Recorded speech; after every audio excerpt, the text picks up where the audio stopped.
So let's get impactful. Everything I'm about to say, it is in my own opinion. It is for entertainment purposes only. It is alleged because I was not there. But I've seen some things, and what I've seen on my TV screen I would like to talk about. Roa, season 16. And girl, I can't even tell you what episode this is. But I would like to address Kenya. Kenya, you say you are the moment. Kenya, you try to be above everything. This is a great example of when going to hell goes wrong. You sat there and you let this woman, Britt Eady, get you off of your square. And it happens quite often with Kenya. Kenya needs to lay on somebody's red couch. Not sit, she needs to lay on somebody's red couch. Because Kenya has a tendency, as we all know, we have watched Kenya on Roa for years now. And I have never been a fan of Kenya at all. As a matter of fact, I only started to give her some grace the last couple years because it seems as though she was a little bit softer because of her daughter. And I gave her some grace and was kind of, saying, okay, Kenya's okay. But prior to that, Kenya did some very foul stuff. And let me remind you of what she did with Apollo and Phaedra. Foul. She's a nasty witch. That's what she is. She can be, and she is. Kenya needs some help. And it stems from her childhood, and she needs to get some help for it. The fact that you said you spent almost $500,000 to get your salon up and going. You complained last season because Roa didn't show enough of it. And so now you have the spotlight on you. Basically, this whole episode was about you, Kenya, and your grand opening. And you go to the most important thing in your life, something that you say is supposed to help you send your daughter to college when the time comes.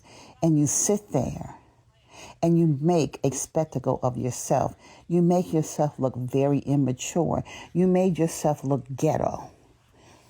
That's exactly what you did. You made yourself, you went so low that you look like you nothing but a hood rat chick. A hood rat chick is what you look like. And if anybody's offended, I'm sorry, but I'm going to call it like I see it. Kenya is a woman of a certain age. I think she's 52, 53 years old.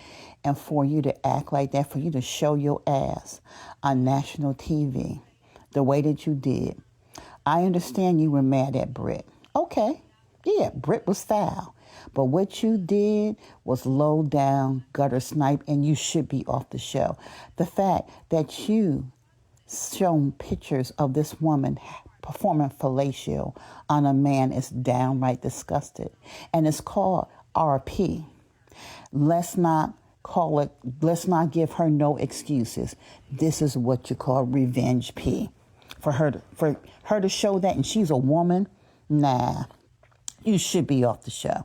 And what made it even worse is that Britt was not even there. She left, and you knew she was gone, and you continue on.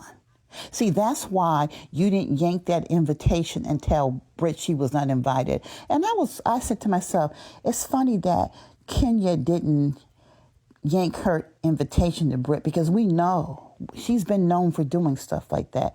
So the fact that she didn't pull that invitation, she knew what she wanted to do, and she did it. And now she has to face the consequences. You say you are the moment, so be the moment and handle your scandal, because you did it to yourself. It's revenge P. There ain't no way to make it what it is. It is what it is. There ain't no way to clean it up. That was revenge P. Point blank, period. The end. She got what she got, and I don't want to hear nothing about Britt should be put off the show, because based on what I saw tonight, Britt came in, she tried to apologize, and she left. She left. She wasn't even there, but Kenya continued on because she's low down and immature. It is what it is. Let's get impactful. Let's stay impactful. Good night. Bye-bye.